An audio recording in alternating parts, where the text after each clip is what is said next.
Corruption is the cause of many of the world's most serious problems. It also makes them worse. But most countries are not doing enough to stop it.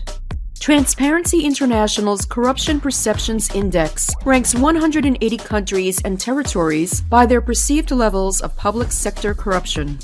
It uses a scale of 0 to 100, where 0 is highly corrupt and 100 is very clean.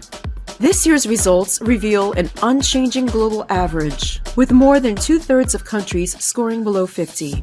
And despite international commitments to fight it, only 25 countries have made significant progress in controlling corruption in the last decade.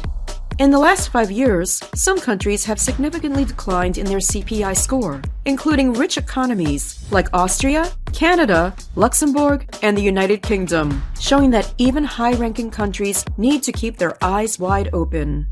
We also witnessed how corruption has made the world a more dangerous place, posing a threat to national and international peace and security. Combined, these threats create a hostile environment where democracy is likely to backslide and authoritarian leaders get more powerful. Despite all this, citizens are raising their voices across the globe.